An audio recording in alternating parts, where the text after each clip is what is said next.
Junk food जो है अक्सर रिफाइंड फ्लावर से बनता है, मैदा।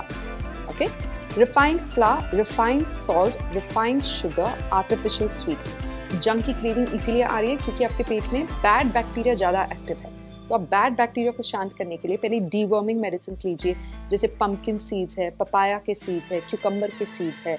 आपके बॉसेस भी ऐसे होने चाहिए जो आपको कहे कि पहले खाना खा लीजिए शांति से, फिर हम काम पे लगेंगे और पूरे प्रोडक्टिविटी फोकस के साथ काम करेंगे। अगर आपको बहुत ज़्यादा कब्ज हो रहा है तो आप 1 गिलास गर्म पानी में 1 चम्मच घी डाल के सुबह उसका सेवन करें और रात को सोते वक्त उसका सेवन वापस करें, या दूध में घी डाल के सेवन करें रात को। ब्लोटिंग अगर आपको बहुत ज़्यादा हो रहा है तो आप जीरा, सौंफ, अक्खा धनिया 2-2 चम्मच और फिर थोड़ी सी अजवाइन, थोड़ा इलायची 2 लीटर पानी में डाल के अच्छे से उबाल के उसको छान के पूरा दिन उसका सेवन करें अगले 7 से 14 दिन तक। इससे ब्लोटिंग, इंडाइजेशन की प्रॉब्लम कम हो जाएगी। शहद जो है बहुत ही एक अब्यूज्ड प्रोडक्ट हो गया है हर चीज़ में, टी और कॉफ़ी और कुकीज़, केक्स में आजकल हनी डालने लगे लोगों को लगता है कि ये ज़्यादा हेल्थी है।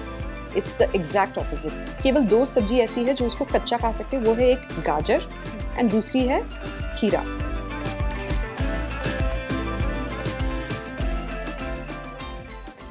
हाय, हेलो, नमस्ते, वेलकम टू एनवीटी और मैं हूं आपकी होस्ट और आपकी दोस्त नेहा उपाध्याय। आज हम एक ऐसा सेगमेंट लेकर आ गए हैं जिसका नाम है आयुर्वेदा है ना। एक ऐसा सेगमेंट जहां बात होगी आयुर्वेदा की, लाइफस्टाइल की, और हम ये भी जानने की कोशिश करेंगे कि आयुर्वेदा आपकी जो ओवरऑल लाइफ है, जो आपकी ओवरऑल हेल्थ है, उसको कैसे अफेक्ट करता है। और जब इतना इंपॉर्टेंट डिस्कशन है, इतना इंपॉर्टेंट सेगमेंट है, ऐसे में हमारे साथ कोई एक्सपर्ट ना हो, not possible. So today we have doctor Dimple. Doctor Dimple, welcome to our show. Thank you so much for having me Neha. Actually doctor Dimple, आपके इंट्रोडक्शन की तो मुझे लगता है ज़रूरत नहीं है। अगर कोई आयुर्वेदा से जुड़ा है या फिर आपकी वीडियोस देखता है तो वो सब आपको जानते हैं, बट स्टिल मैं बता देती हूँ। डॉक्टर डिम्पल गट हेल्थ और आयुर्वेदा कोच हैं और बहुत सारे सेलेब्स हैं जिन्हें आपने आयुर्वेदा जो है इंट्रोड्यूस किया है। So once again welcome to NVT. Thank you so much. So doctor Dimple, हमारे पास बहुत सारे क्वेश्चंस हैं, बहुत सारी चीज़ें हैं जिन पर हमें बात करना है। ऑडियंस भी लगातार हमें बहुत सारी अपनी पुरानी वीडियोस में बोल रही थी कि हमें आयुर्वेदा के बारे में जानना है। सो मैं ये चाहूँगी कि आप एक बार हमारी ऑडियंस को एज अ एक्सपर्ट ये बता दीजिए, ये समझा दीजिए कि what is Ayurveda all about and इसका क्रक्स क्या है, ये मेन चीज़ें इसकी क्या है।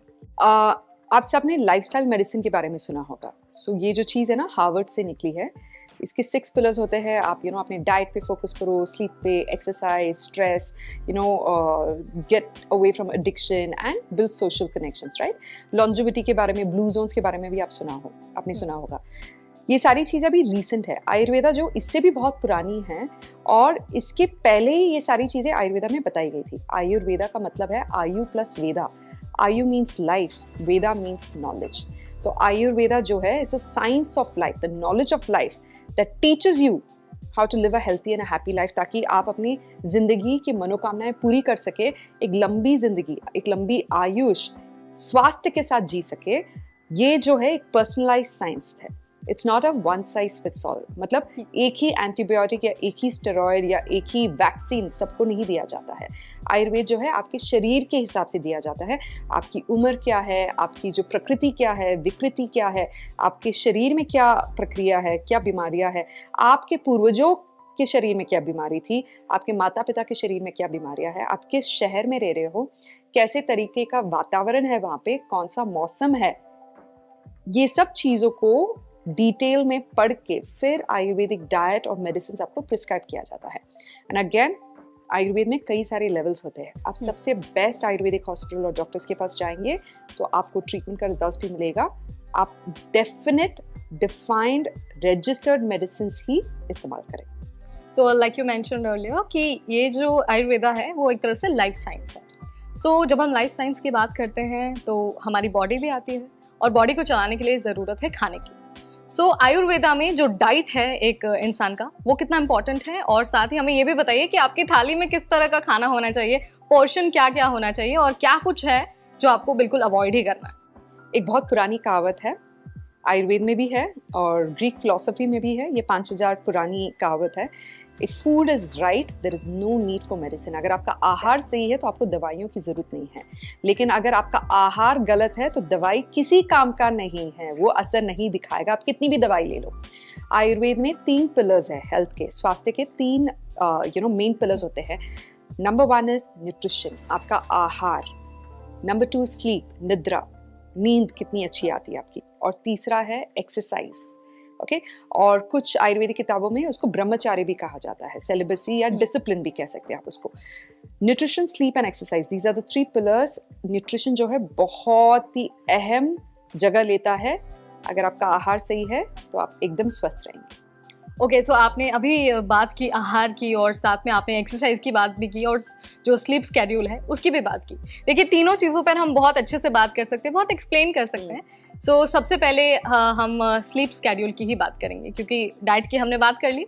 अब इसकी बारी, क्योंकि इतनी बिजी लाइफ हो गई है, आप शिफ्ट में काम कर रहे हैं। मान लीजिए मेरी शिफ्ट 12 बजे से शुरू हो रही है तो रात के 9-10 बजे तक मेरी शिफ्ट चलती है। फिर मैं घर जा रही हूँ तो थोड़ा सा डिस्टेंस में है तो मैं लेट पहुँच रही हूँ, फिर लेट खाना खा रही हूँ और लेट खाना खाने के बाद आप जाते ही सो नहीं सकते। एक जो वो फ़ोन वाली हैबिट हो गई उस वजह से तो जो हमारा स्लीपिंग पैटर्न है बहुत ज़्यादा इफेक्ट हुआ है। सो ऐसे में आप जो एक बेहतरीन एक सोने का वो कहते हैं ना कि टाइमिंग और जो एक तरीका है वो एक बार हमारे दर्शकों को बता दीजिए। इसको ना आयुर्वेद में दिनचर्या कहते हैं। दिनचर्या यानी डेली रिचुअल्स। ओके तो या तो आप उसको एब्सोल्यूट ट्रांसलेशन देख सकते हैं या रफ ट्रांसलेशन में बताती हूँ। दिनचर्या में कई सारे रिचुअल्स बताए गए हैं जो आपके शरीर के लिए बहुत अच्छा है। कब उठना चाहिए, कब सोना चाहिए, कब खाना चाहिए, कितना खाना चाहिए, कब पानी पीना चाहिए और कब अभ्यंगम करना चाहिए या डिटॉक्सिफिकेशन करना चाहिए, ये सारी चीजें दिनचर्या में कहा गया है। मॉडर्न साइंस में इसको सर्केडियन रिदम, रफ ट्रांसलेशन बता रही हूँ मैं, इसका एग्जैक्ट ट्रांसलेशन नहीं है ये। दिनचर्या यानी daily rituals. In western medicine इसका जो क्लोजेस्ट कंपैरिजन है वो है सर्केडियन रिदम। सर्केडियन रिदम मतलब आपका जो अंदर का बॉडी क्लॉक है उसको आपको सिंक करना है नेचर के साथ। आपको नेचर के साथ ही उठना है, नेचर के साथ ही डलना है। Okay so rise with the sun, set with the sun. Okay and जैसे ही सूरज उगने लगता है आपके शरीर में जो मेटाबॉलिक फायर है, जो पचान की शक्ति है, डाइजेस्टिव फायर है, उसको जागरण अग्नि कहते हैं, वो भी उठने लगता है। तो सुबह आप छोटा नाश्ता करें एंड जब दोपहर के टाइम में जागरण अग्नि स्ट्रांग होती है उस समय में सूरज भी स्ट्रांग है, इसीलिए हमारी जागरण अग्नि स्ट्रांग है, उसका डायरेक्ट रिलेशनशिप है। उस वक्त आप सबसे बड़ा भोजन का आहार करें, बिगेस्ट लंच। एंड फिर जब सूरज डलने लगे तो आप छोटा सा मील खाए, रात्रि भोजन का त्याग करें और 16 घंटे का इंटरमिटेंट फास्टिंग करें। ये जो इंटरमिटेंट फास्टिंग है ये भी आयुर्वेद से ही निकला है, इसको रात्रि भोजन का त्याग कहते हैं। ओके तो रात के समय हमें आहार का क्या बोलते हैं, आहार नहीं करना चाहिए। You shouldn't be eating food at all, solid foods. आपको भूख लग रही है तो एक ग्लास दूध पी लीजिए हल्दी के साथ या घी के साथ, अगर आपको कॉन्स्टिपेशन है, या मखाना खा सकते हो आप, थोड़ा सा डेट्स या प्रून्स, लेकिन भर पेट आप खाना नहीं खा सकते सूर्यास्त के बाद। ये छोटी सी चीज़ें आप जो फॉलो कर सकते हो। और try to sleep by 10 o'clock, 10 बजे तक आपको सोना ही है। ये जो स्क्रॉलिंग वाली जो नई आदत आई है ये बहुत ही बुरा एडिक्शन है। कोकेन की तरह, ड्रग्स की तरह हमारे दिमाग में ये एक नेगेटिव असर करता है। स्क्रॉलिंग की वजह से क्या हो रहा है, हमारे दिमाग में डोपामिन हिट्स आ रहे हैं, तो हमें सिंपल प्लेजर्स मिल रहे हैं, इंस्टेंट ग्रेटिफिकेशन मिल रहा है, उसकी वजह से हमें एडिक्शन हो रहा है। और फिर जब हम बंद कर दे तो हमारा डोपामिन ड्रॉप होता है, तो हमें डिप्रेशन सी फीलिंग आती है, एंजाइटी होती है, स्ट्रेस होती है, हम दिन भर दूसरों की अपडेट्स देख रहे हैं कि क्या कर रहा है वो and all that. 8 o'clock 9 o'clock तक आपको इलेक्ट्रॉनिक्स बंद करने हैं, ब्लू लाइट नहीं कंज्यूम करना है आंखों से, क्योंकि ब्लू लाइट जो टीवी, मोबाइल फोन, लैपटॉप से आता है वो ब्लू लाइट आपकी आंखों को और आपके दिमाग को खराब करता है, क्योंकि आपके दिमाग में एक मेलाटोनिन करके एक हार्मोन होता है। That melatonin hormone controls your sleep and waking cycles. कब आपको सोना चाहिए, कब आपको उठना चाहिए, वो मेलाटोनिन कंट्रोल करता है। Now that melatonin is not getting formed क्योंकि आप अपने दिमाग और आंखों को ये धोखा दे रहे हो कि ये दिन है मोबाइल स्क्रीन देख के, तो इसलिए आपका दिमाग बंद नहीं हो पा रहा है। फिर आप जब बहुत लेट तक सोते हो तो आपके लिवर और किडनीज पे भी असर पड़ता है, क्योंकि वो डिटॉक्सिफाई नहीं कर पा रहा है। लिवर और किडनीज जो है आपके सबसे बड़े डिटॉक्सिफाइंग ऑर्गन्स हैं, तो उनको थोड़ा रेस्ट भी चाहिए। आप दिन भर अगर जगे रहेंगे, खाते रहेंगे, पीते रहेंगे, तो लिवर और किडनी पे सबसे ज़्यादा असर पड़ता है, पेट पे असर पड़ता है, इंटेस्टाइन्स पे असर पड़ता है, इसको गट कहते हैं हम। तो करीबन 10 बजे तक तो आपको सोना ही है, तो 9 बजे आप लाइट्स ऑफ कर दीजिए, किताब पढ़ने की कोशिश करिए, एक छोटा सा रीडिंग लैम्प रख के, तो क्या आपके आंखों को भी थोड़ा सा आराम मिलेगा और तुरंत आपको नींद आएगी। ये चीज़ अगर आप कर लेंगे तो सबसे अच्छा होगा। और सूर्योदय के 45 मिनट्स पहले उठने की कोशिश करें। जो इंसान ब्रह्म मुहूर्त में उठता है वो इंसान सबसे आगे जाता है जिंदगी में। सबसे तेज भागता है। तो आप भी कोशिश करें। डिम्पल, आपने उन लोगों के लिए तो बता दिया जो नॉर्मल लाइफस्टाइल फॉलो करें, बट जैसे हम लोगों का है, हम जर्नलिज्म मीडिया के हैं हम लोग, तो हमारी जो शिफ्ट है वो बहुत अब्रप्ट है। हम चाह कर भी इस तरह का रूटीन फॉलो कर ही नहीं पा रहे हैं। करेक्ट। सो हमें क्या करना चाहिए, क्योंकि हम तो 10 बजे छूट रहे हैं यहाँ से, फिर भी बहुत सारे अपडेट्स आते हैं, कोई ब्रेकिंग न्यूज़ आ गई तो आपको तो फाइल करनी ही है वो चीज़ें, तो उसको उससे हम कैसे डील करें? I do meet a lot of people, you know, जैसे नर्सेज है, बहुत सारे नर्सेज आते हैं हमारे क्लिनिक में कि हमारा तो नाइट शिफ्ट है, हम क्या करें। एंड यू नो, बेचारे सेवा में इतना जुड़ गए कि वो अपने शरीर का ख्याल नहीं रख पा रहे, और सबसे पहले वही बीमार पड़ते हैं। तो एक चीज़ आपको ध्यान रखना है, अगर आपका लेट नाइट शिफ्ट है तो फिर भी आप सूर्योदय और सूर्यास्त के हिसाब से खाना खाने की कोशिश करें। ओके, तो अगर समझिए आप यू नो लेट सो रहे हैं और लेट उठ रहे हैं, 7-8 बजे भी उठ रहे हैं, तो आप तुरंत गर्म पानी का सेवन करें, फिर फल का सेवन करें, फिर वेजिटेबल जूस ले सकते हो, आप नट्स ले सकते हो, यानी यू नो काजू किशमिश वगैरह। आप 11-12 बजे तक हल्का खाएं, फिर 2 बजे आप भारी आहार लें। ओके, और फिर 4-5 बजे आप छोटा सा स्नैक लीजिए, फल का सेवन करें उस वक्त, तो आपके शरीर में एनर्जी बनी रहेगी। चाय और कॉफ़ी के बदले अगर आप फल खाएंगे, सेब खाएंगे, तो वो सबसे बेस्ट है। फिर इसके बाद आप डिनर ऑफिस में ही करें। ऐसे नहीं कि ऑफिस 10 बजे से यू नो आप घर पहुंचते पहुंचते 11 बज गए, फिर उसके बाद आपने खाना खाया, वैसे ना करें। आप ऑफिस में खाना खाएं 7 और 8 बजे के बीच में, और उसके बाद अपना काम फिनिश करिए, और घर आने के बाद सिर्फ आप सीधा फैमिली के साथ थोड़ा टाइम स्पेंड करेंगे और सोने की तैयारी करेंगे। इससे क्या होगा, आपकी पचान की शक्ति स्ट्रांग रहेगी। आपका जो लास्ट मील है सोने के 3 घंटे पहले होना चाहिए। डॉक्टर डिम्पल, जैसे हमने इस तरह की चीज़ें ना घर पे प्रैक्टिस करना बहुत कोशिश की कि हम ऐसा करें, तो जब घर में आप पेरेंट्स को बोलते हो कि यार मम्मी रात को ज़्यादा नहीं खाएंगे, कम ही खाएंगे, क्योंकि हमें सुबह तक बहुत हेल्दी रहना, अच्छे से उठना है, तो उनका ये कहना होता है कि यार अगर रात को नहीं अच्छे से खाओगे तो सुबह एनर्जी नहीं मिलेगी, फिर सुबह उठ ही नहीं पाओगे और फिर काम नहीं होगा, पूरा दिन बर्बाद। तो फिर वो ये कैसे? तो फिर वो आपका काम है कि उनको समझाना। Correct. When you have the truth in front of you, जब आपको पता है रात्रि भोजन राक्षस भोजन है, उससे बीमारियां फैलती है, उससे पचान की शक्ति वीक होती है और उससे इम्यूनिटी वीक होती है, तो ये चीज़ अपने बड़े बुजुर्गों को समझाने का काम आपका है। और जो बड़े बुजुर्ग है, लेट मी टेल यू, पिछले ज़माने में कभी भी रात्रि भोजन नहीं करते थे। वो लाड प्यार से शायद कह रहे, उनको समझाना आपका काम है कि आज के बाद मेरा लंच और डिनर दोनों साथ में पैक कर दीजिए। मैं ऑफिस में लंच और डिनर कर लूँगा या कर लूँगी, और नाश्ता हम साथ में बैठ कर करेंगे। अगर आप नाश्ते के टाइम सही से क्वालिटी टाइम स्पेंड करते हैं अपने फैमिली के साथ, तो वो ये सारी चीज़ें कभी नहीं बताएंगे। नाश्ते के टाइम आप भागेंगे इधर उधर क्योंकि आप लेट उठे, तो उनके मन में यही रहेगा कि आपने खाना नहीं खाया। तो आपको अपना लाइफस्टाइल खुद अपने मन से चेंज करना है और उनको इंस्पायर करना है कि ये सही रास्ता है। डॉक्टर, जब हम खान पान की बात कर रहे हैं, तो अभी क्या हो गया है कि डाइनिंग टेबल वाला एक फैशन हो गया है कि आपको डाइनिंग टेबल पे बैठ के खाना है, बहुत अच्छे से सिविलाइज्ड वे में खाना है। लेकिन अभी कुछ दिन पहले ना मुझे एक वीडियो दिखी जहाँ पर बोला कि आपको नीचे बैठकर ज़मीन पे खाना चाहिए, उससे आपका डाइजेशन बहुत अच्छा रहता है। तो क्या इसमें कुछ सच्चाई है? एब्सोल्युटली। जब हम चेयर पे बैठते हैं, बहुत आराम से ऐसे लीन बैक करके बैठते हैं, यू नो, तो हमारे जो पेट के मसल्स भी लूज हो जाते हैं। जब हम नीचे बैठ के खाना खाते हैं, उसको कहते हैं हम सुखासन। सुखासन यानी सुख मिलता है उससे, उस आसन से। जब आप सुखासन पे बैठते हो तो आप ज्यादा खा ही नहीं सकते क्योंकि नीचे थोड़ा प्रेशर पड़ रहा है।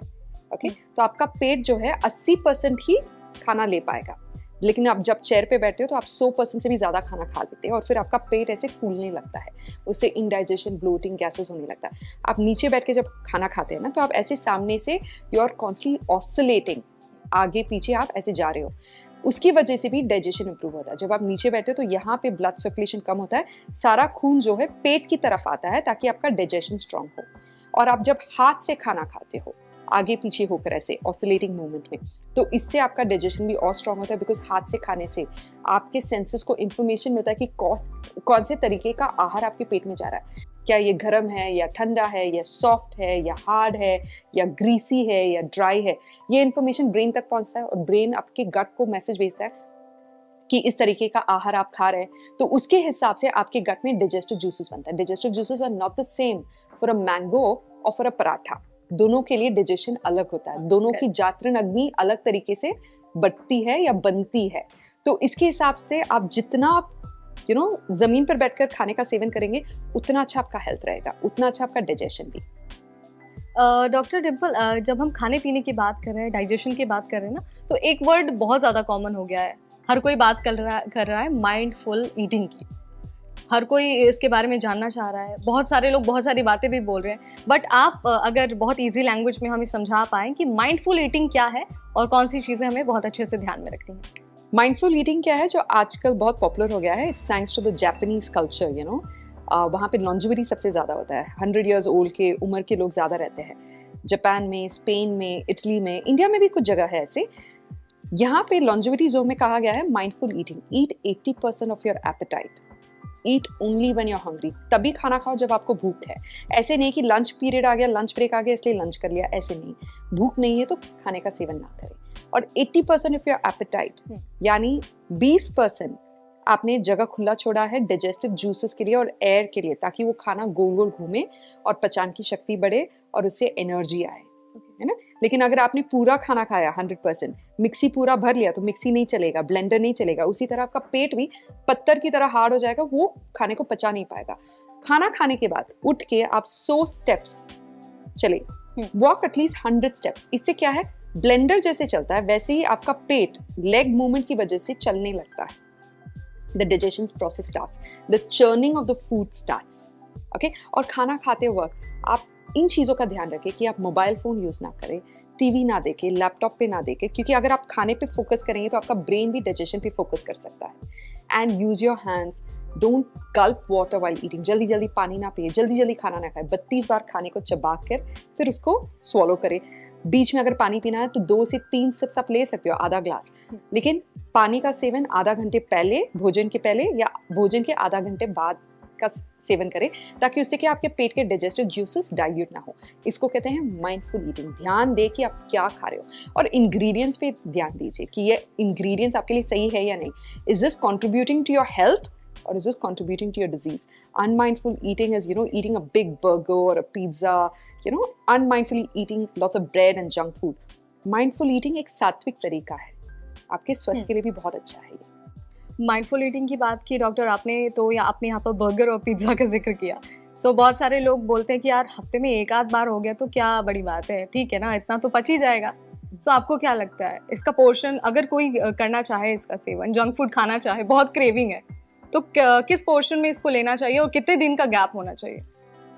पहले ये समझ लेना चाहिए कि जंक फूड खाने के बाद पेट में क्या होता है। अगर आपके पास एक कैमरा होता जो अंदर जा सकता है तो आपको पता चलेगा जंक फूड जो है अक्सर रिफाइंड फ्लावर से बनता है, maida, okay. Refined flour, refined salt, refined sugar, artificial sweetness.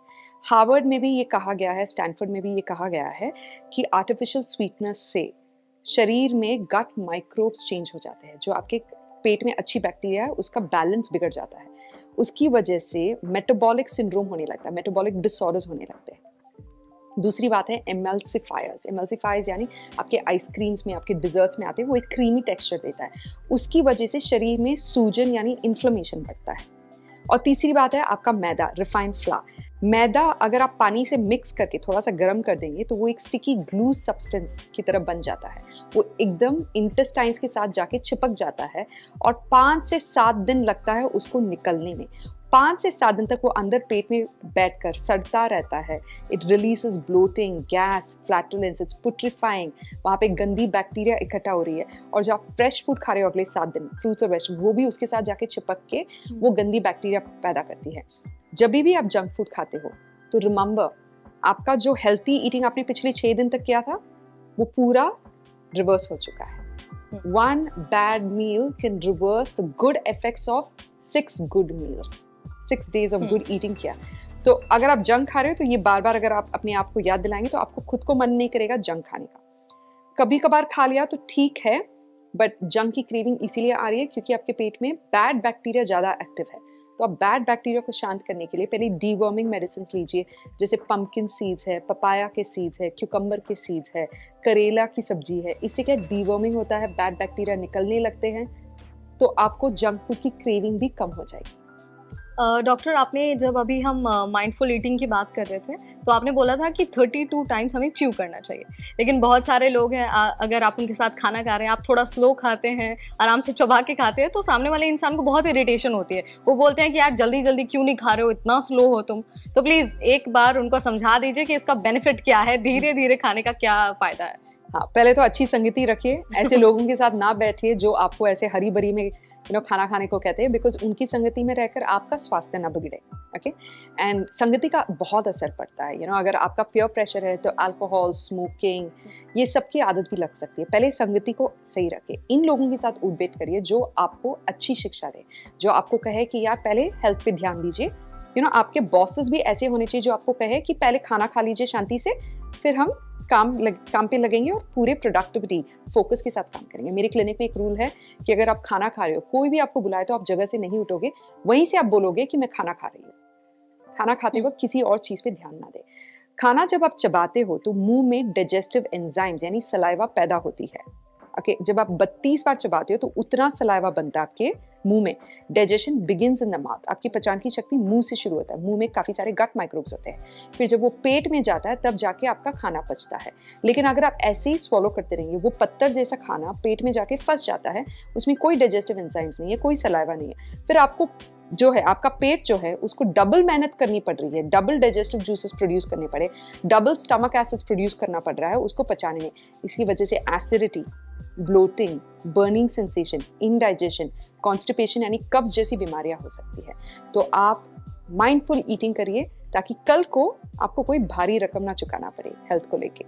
यानी कि हमारा जो गट हेल्थ है वो बहुत स्ट्रांग रहना चाहिए। Absolutely, gut should your gut should be your absolute priority. Your gut health controls your mental health, emotional health and your physical health. So doctor, इतना ज़रूरी है जो हमारा गट हेल्थ है, सो ऐसे में हम कैसे पहचानें कि जो हमारा गट है वो हेल्दी है या फिर कुछ गड़बड़ है, और हमें कब लगना चाहिए कि अब तो हमें शायद डॉक्टर के पास जाना पड़ेगा, बहुत गड़बड़ हो गई है? देखिए, अगर आपको क्रॉनिक सिम्टम्स हो रहे हैं, क्रॉनिक किसको कहते हैं? अगर कोई भी सिम्टम आपके शरीर में 14 दिन से ज़्यादा है तो उसको कहते हैं क्रॉनिक। समझो आपको 14 दिन से ज़्यादा कॉन्स्टिपेशन, कब्ज की प्रॉब्लम हो रही है, IBS की प्रॉब्लम यानी irritable bowel syndrome, incomplete evacuation of waste यानी पेट अच्छे से साफ नहीं हो रहा है, या आपको bloating, indigestion, acidity, burning sensation, GERD, reflux, अगर एक बार हो रहा है तो ठीक है। लेकिन अगर लगातार 14 दिन से ज़्यादा हुआ है तो आपको तुरंत डॉक्टर के पास जाके आपको पहले समझना चाहिए कि कहाँ आपकी गलतियाँ हो रही है। क्या आप लेट खाना खा रहे हो, बहुत ज़्यादा खाना खा रहे हो, जंक फूड ज़्यादा खा रहे हो, चबा के खाना नहीं खा रहे हो, स्ट्रेस आपके बॉडी में बहुत ज़्यादा है, नींद आपकी पूरी तरह से पूरी नहीं हो रही है, शायद आपका इंग्रेडिएंट्स गलत है, शायद वो ऑर्गेनिक नहीं है, शायद उसमें कोई एलर्जेंस है या फूड इंटॉलरेंस हो रहा है। ये सारी चीज़ें आप जड़ तक जाके उसको रिजॉल्व कर सकते हो। तो इसलिए बहुत ज़रूरी है कि आप अपने हेल्थ का जो एक फूड जर्नल रखें या एक जर्नल रखें कि आपने क्या खाना खाया, क्या सिम्टम्स एक्सपीरियंस हुआ आपको। 14 दिन से ज़्यादा अगर ये बढ़ गए तो तुरंत डॉक्टर के पास जाएं। सो मतलब अगर 14 दिन से ज़्यादा बढ़ गया तो डॉक्टर के पास जाना है। बट इन केस अगर कोई नहीं जाना चाहता डॉक्टर के पास और वो चाहता है कि होम रेमेडीज से ठीक हो जाए, आयुर्वेदा की हेल्प से ठीक हो जाए, तो आयुर्वेदा क्या कहता है कि ब्लोटिंग, एसिडिटी, इन सब चीज़ों से कैसे छुटकारा मिलेगा? देखिए, आयुर्वेदा जो है ना सिर्फ किचन में नहीं बनता है, आयुर्वेदा के भी डॉक्टर्स होते हैं। तो अगर आपको 14 दिन से ज़्यादा डिस्कम्फर्ट हो रहा है तो आप आयुर्वेदिक डॉक्टर के पास ज़रूर जाएं। घर पे बैठ के खुद का इलाज करने की कोशिश ना करें। Okay, that's rule number 1। 14 दिन से ज़्यादा अगर प्रॉब्लम हुई, अगर एक आध दिन की प्रॉब्लम है तो आप ये सारे सोल्यूशंस यूज़ कर सकते हो। पहली बात है कब्ज़। अगर आपको बहुत ज़्यादा कब्ज़ हो रहा है तो आप एक गिलास गर्म पानी में 1 चम्मच घी डाल के सुबह उसका सेवन करें और रात को सोते वक्त उसका सेवन वापस करें, या दूध में घी डाल के सेवन करें रात को। इससे कब्ज़ की प्रॉब्लम 5 से 10 दिन में पूरा चला जाएगा, क्योंकि ये माइनर सिम्टम है, छोटा सा प्रॉब्लम है।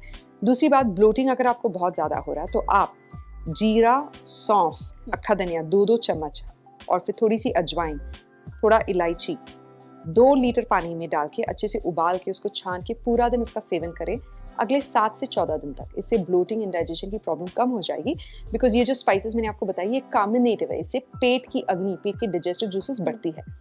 फिर तीसरी बात है, अगर आपका मेटाबॉलिज्म वीक है, आपको लगता है बहुत स्लगिश है, बहुत वजन बढ़ रहा है, खाना पच नहीं रहा है, तो आप दालचीनी, लौंग, इलायची, अदरक, काली मिर्च और स्टार एनिस इसका सेवन करें।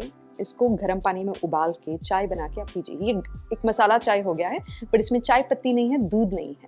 इसका सेवन आप 1 से 2 बार कर सकते हैं दिन में, खाना खाने के बाद, ना नॉट ऑन एम्प्टी स्टमक, क्योंकि इससे जलन हो सकती है, बर्निंग सेंसेशन हो सकती है। इससे क्या होता है, आपका मेटाबॉलिक फायर, आपकी जो ऊर्जा है बढ़ने लगती है, आपके डाइजेस्टिव फायर एक्टिव होने लगते हैं, इससे वजन घटेगा और खाना अच्छे से पचेगा। ये छोटी मोटी चीजें जो आप घर पे कर सकते हो अगर आपको एक आध दिन की प्रॉब्लम है। लेकिन अगर 14 दिन से ज्यादा आपको लगातार प्रॉब्लम फेस हो रही है तो तुरंत आप आयुर्वेदिक डॉक्टर के पास बैठ के अच्छे से समझिए। और आयुर्वेदिक डॉक्टर के पास जब आप बैठे तो 2 चीजों का ध्यान रखें, केवल मेडिसिन लेके घर ना आए। पहले समझिए कि आपके डाइट में कौन सी मिस्टेक्स थी, डाइट और न्यूट्रिशन को पहले करेक्ट करने की कोशिश करें। Medicine should be the next step और the last resort if you ask me, and surgery should be the next last resort. Medicine 15 या 30 दिन से ज्यादा नहीं लेना चाहिए कोई भी मेडिसिन, ज्यादा से ज्यादा 3 महीने। अगर आपको लॉन्ग टर्म सिम्टम्स डिजीजेज है जैसे PCOS, PCOD, infertility, diabetes, cholesterol, तो उसमें 3 महीने का मेडिसिन दिया जाता है। फिर उसके बाद भी ब्रेक लेना जरूरी है ताकि आप एक तरीके से स्टॉक ले सके कि आपका हेल्थ कितना इंप्रूव हुआ है।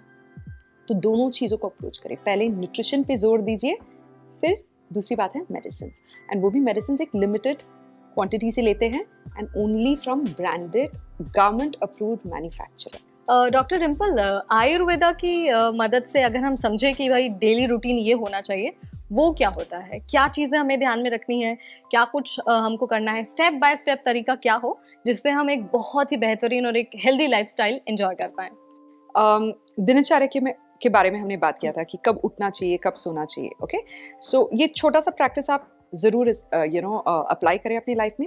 Try to wake up 45 minutes before sunrise, सूर्योदय के पहले। ब्रह्म मुहूर्त में उठ सकते हो तो और भी अच्छा है, that is 1 hour 48 minutes before sunrise. Okay, और ब्रह्म मुहूर्त सिर्फ 48 मिनट्स के लिए होता है, अगर आप वो कर सकते हो और भी अच्छा है। फिर अगर आप रात को 10 बजे तक सो सकते हैं तो ठीक है, अगर आपका लेट नाइट शिफ्ट है तो 11 बजे तक सो जाइए। दूसरी बात है, आप खाना ऑफिस में खाए, डिनर जो है स्पेशली, लंच और डिनर हमेशा ऑफिस में करें। 1 बजे लंच और 6 बजे डिनर, 6 घंटे का गैप होना चाहिए। फिर घर आके आप सिर्फ दूध पी के सो जाए।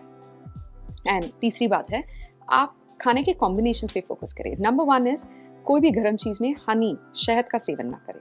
शहद जो है बहुत ही एक अब्यूज्ड प्रोडक्ट हो गया है हर चीज में, टी और कॉफी और कुकीज, केक्स में आजकल हनी डालने लगे लोग। लोगों को लगता है कि ये ज्यादा हेल्थी है, इट्स द एग्जैक्ट ऑपोजिट। शहद जो है गर्म होने के बाद टॉक्सिक बन जाता है, उसमें एक केमिकल निकलने लगता है हाइड्रोक्सीमेथाइल फुफुराल करके, HMF, जिससे रैट्स में पैरालिसिस होने लगते हैं और हनी बीज में, मधुमक्खियों में 100% डेथ हो सकती है। ओके, तो शहद को गर्म ना करें। आप चाय कॉफी पी रहे हो तो उसमें शहद ना डालें, रूल नंबर 1। रूल नंबर 2, अगर आप फल का सेवन कर रहे हो तो उसको अकेले खाएं। फल को दूध के साथ, दही के साथ या कोई भी वेजिटेबल्स के साथ या अनाज के साथ मिक्स ना करें, क्योंकि दूध और दही के साथ फ्रूट्स रिएक्ट करके वो टॉक्सिक बन जाता है, आगे जाके स्किन डिजीजेस कर सकता है। फ्रूट्स जो वेजिटेबल्स और ग्रेन्स के साथ मिक्स करते तो इंडाइजेशन, गैस्ट्रिक पेरोसिस यानी डिलेड गैस्ट्रिक एम्प्टिंग भी हो सकता है। और तीसरी बात है सब्जी, आप रॉ सैलड्स के पीछे दीवाने ना बने। ये जो है एक वेस्टर्न कल्चर है, ये इंडियन कल्चर बिल्कुल नहीं है। सब्जियों को हमेशा धो के पका के खाना चाहिए। सब्जियों में कई तरह के बैक्टीरियाज होते हैं, कई तरह के अनहेल्थी बैक्टीरियाज, वायरस या टेपवर्म एग्स भी हो सकते हैं जो शरीर के अंदर घुसने के बाद बहुत ज़्यादा प्रॉब्लम्स क्रिएट कर सकते हैं। तो सब्जियों को हमेशा पका के खाएं। केवल 2 सब्जी ऐसी है जो उसको कच्चा खा सकते हैं, वो है एक गाजर एंड दूसरी है खीरा। एंड खीरा टेक्निकली एक फ्रूट है, एक फल है। तो गाजर और खीरा के अलावा और किसी सब्जी को कच्चा नहीं खाना चाहिए। टमाटर को भी ज़्यादा से ज़्यादा पका के खाना चाहिए, क्योंकि उसमें लाइकोपीन करके केमिकल निकलता है जिससे हमारे शरीर में कैंसर फाइट करने की प्रॉपर्टीज बढ़ती है। तो टमाटर पका हुआ ज़्यादा हेल्थी है वर्सेस कच्चा टमाटर। तो इन चीज़ों का ध्यान रखें। चौथी चीज़ है grains, pulses, legumes, lentils, nuts and seeds. जब भी आप खाओ तो भिगो के खाओ, ना कि उसको जल्दी प्रेशर कुक करके। हमेशा भिगो के पका के खाना चाहिए। और प्रेशर कुकर अगर आप अवॉइड कर सकते हो तो और भी अच्छी बात है, बिकॉज दाल में जो यूरिक एसिड, फाइटिक एसिड है वो वापस दाल में चला जाता है। अगर आप उसको खुले बर्तन में पकाएंगे तो ऊपर से उसका झाग निकाल सकते हो। वो झाग जो यूरिक एसिड और फाइटिक एसिड होता है, केमिकल्स होता है, पेस्टिसाइड्स होता है। और 5वीं चीज़ है मांस मच्छी का सेवन आप जितना कम करेंगे उतनी लंबी आपकी आयुष होगी। Okay, remember this.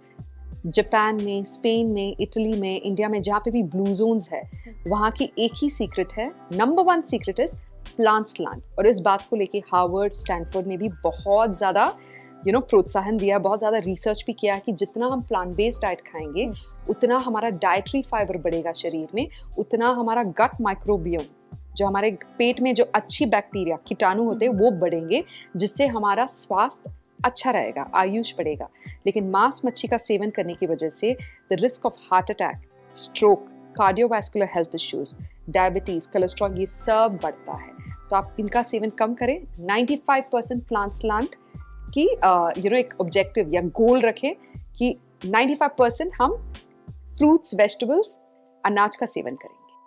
So doctor, you mean to say कि जो वेजिटेरियन वाली डाइट है उससे गट हेल्थ ज़्यादा बेहतर होती है? Yes, absolutely. इनफैक्ट मैं अभी रिसेंटली एक स्टैनफोर्ड का कोर्स कर रही थी गट माइक्रोबियम के बारे में, और उन्होंने बहुत रिसर्च किया गट माइक्रोबियम। उन्होंने 2 कंपैरिजंस लिया, एक है वीगन और वेजिटेरियन ग्रुप और एक है नॉन वेजिटेरियन ग्रुप। दोनों में यही फर्क लगा उनको। The vegetarians had a different gut microbiome. उनके पेट में जो बैक्टीरिया है वो अलग तरीके के थे। जो ओमनिवोर्स या नॉन वेजिटेरियंस थे उनके पेट के बैक्टीरिया अलग थे। नॉन वेजिटेरियंस के पेट के जो बैक्टीरिया थे वो रेड मीट के बैक्टीरिया को या मॉलिक्यूल्स को कन्वर्ट करके TMAO करके एक मॉलिक्यूल बनाता है, जिससे हार्ट अटैक, स्ट्रोक की रिस्क बढ़ती है। ओके, वीगन्स और वेजिटेरियंस के डाइटरी फाइबर की वजह से, क्योंकि उनके खाने में डाइटरी फाइबर, कॉम्प्लेक्स कार्ब्स ज्यादा होते, उनके गट माइक्रोब ज्यादा डाइवर्स था और उनका इम्यूनिटी बेटर था और उनका रिस्क ऑफ हार्ट अटैक और स्ट्रोक भी कम था। ओके, जो लोग नॉन वेज या red meat, process meet, sea food, eggs का सेवन ज्यादा कर रहे थे, उनको कब्ज की बीमारियां ज्यादा हो रही थी। कोलोरेक्टल कैंसर का रिस्क भी 27% हायर था। Okay, and colorectal cancer has become very common. वो तब होता है जब आपके शरीर में प्रोटीन का इंटेक बहुत ज्यादा होने की वजह से the protein reaches the colon in an undigested form, बिना पचे अगर वो कोलन में एंटर कर देता है तो वहां पे कैंसर सेल्स बनाने लगता है। तो कोलोरेक्टल कैंसर का रिस्क बढ़ गया बीफ कंजम्पशन की वजह से, red meat, process meet consumption की वजह से। और अगर अनकुक्ड मीट है तो उससे इकोलाई, साल्मोनेला, ओके, एंड काफ़ी सारे टेपवर्म्स आपके शरीर में आने लगते हैं। स्पेशली पोर्क, वो बहुत ही दूषित खाना माना जाता है। ओके, सो वेजिटेरियंस, वीगन्स को अगर आप कंपेयर करेंगे नॉन वेजिटेरियंस के साथ, तो इनकी जो आयु है और आयु शक्ति जो है वो ज़्यादा अच्छी है। And that's what has been proven even in the Japanese blue zones। 95% plant slant, उनके खाने में नॉनवेज तो करीबन 2% था और 3% was sea food, like sea moss, sea weed, जिसमें काफ़ी सारे विटामिन और मिनरल्स थे, और वो तो वेजिटेरियंस भी आराम से खा सकते हैं।